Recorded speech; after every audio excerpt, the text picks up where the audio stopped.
बिस्मिल्लाहिर्रहमानिर्रहीम। अस्सलाम वालेकुम स्टूडेंट्स, कैसे हैं आप लोग। मैं उम्मीद करता हूं कि आप सब खैरियत से होंगे। स्टूडेंट, आज का हमारा लेक्चर नंबर 31 है 9th क्लास का, और इसमें हम डिस्कस करेंगे हमारा लास्ट क्वेश्चन 3.2 का, जो कि है define law of conservation of momentum with example. हम law of conservation of momentum को डिफ़ाइन करेंगे एग्जांपल के साथ। बहुत इंपॉर्टेंट क्वेश्चन है और ये लॉन्ग में आपको आ सकता है student. State that the momentum of an isolated system of the two or more than two interacting bodies remains constant. Law of conservation of momentum कुछ इस तरीके से स्टेटमेंट है इसकी कि मोमेंटम है आइसोलेटेड सिस्टम की लास्ट टाइम बात हुई थी। ऐसा सिस्टम के जिसमें बॉडीज़ पे कोई एक्सटर्नल फोर्स अप्लाई ना हो रही हो, ठीक है, वो आपस में फोर्सेस उनकी अप्लाई हो रही है दूसरे के ऊपर, लेकिन एक्सटर्नली कोई फोर्स अप्लाई ना हो रही हो।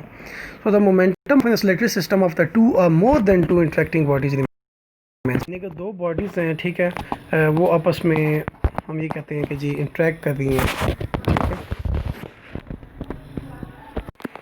हाँ, तो फिर हम इस तरीके से लेते हैं कि हमारे पास टू बॉडीज़ हैं। फॉर एग्जांपल हमारे पास एक बॉडी ये है और दूसरी बॉडी ये है, ठीक है। ये एक सर्टन वेलोसिटी v1 के साथ मूव कर रही है, ठीक है, और दूसरी जो है वो किसी दूसरी वेलोसिटी के साथ v2 के साथ मूव कर रही है, ठीक है। तो ये आपस में जब इंटरेक्ट करती हैं, हमने ये चेक करना है कि टकराने से पहले और टकराने के बाद इनका मोमेंटम क्या होगा, सेम होगा। और यही हमारे पास law of conservation of momentum है।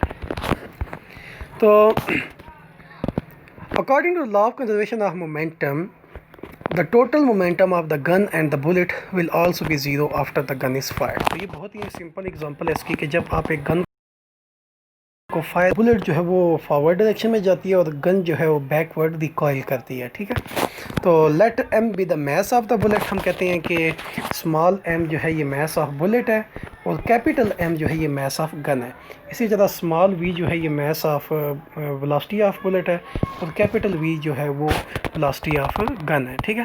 तो इस तरीके से फिर हमारे पास total momentum of the gun and the bullet after the gun is fired क्या होगा, M V plus small M. M capital M V जो है स्टूडेंट ये वाला, ये तो मोमेंटम है, चूँकि मोमेंटम का फॉर्मूला आपने पढ़ा है P equal to M V होता है ना। तो उस हिसाब से जो एम कैपिटल एम और वी है ये मोमेंटम है किसका, गन का, ठीक है। और स्मॉल एम वी जो है ये किसका है, स्मॉल एम वी हमारे पास स्मॉल एम वी हमारे पास क्या है, ये मोमेंटम है किसका, हमारे पास बुलेट का, ठीक है, बुलेट। ओके इसके बाद according to law of conservation of momentum, law of conservation momentum ये कहता है कि total momentum of the gun and the bullet after the gun is fired is equal to total momentum of the gun and the bullet before the gun is fired. जब gun fire ही नहीं हुई थी उस वक्त तो momentum हमारा क्या था, जीरो। फायर की गई तो मैं मालूम कर चुका हूँ, दोनों को इक्वल रखेंगे, स्मॉल एम वी को इधर लेके आएंगे साइड पर, तो आ जाएगा minus M V. Negative sign किस चीज़ को रिप्रेजेंट करता है, करता है कि गन जो है वो बैकवर्ड डायरेक्शन में मूव करेगी जबकि बुलेट जो है वो फॉरवर्ड डायरेक्शन में मूव करेगी।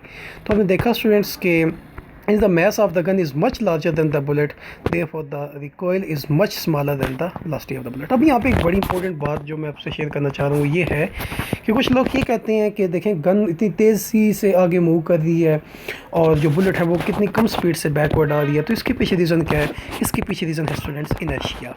क्योंकि तो ये रीज़न होती है कि जो गन है वो कम वेलोसिटी के साथ बैकवर्ड मूव करती है और जो बुलेट है वो ज़्यादा वेलोसिटी के साथ आगे जाती है, क्योंकि गन का जो इनर्शिया है उसका मास ज़्यादा है तो उसका इनर्शिया भी ज़्यादा होगा और बुलेट का इनर्शिया कम है। आई होप दैट आपको आज का लेक्चर समझ आया होगा। अगर आपको कोई क्वेश्चन है तो आप लाजमी कमेंट बॉक्स में कमेंट करें या फिर व्हाट्सएप नंबर के थ्रू आप कॉन्टेक्ट कर सकते हैं। अपना ख्याल रखिएगा। अल्लाह हाफिज़।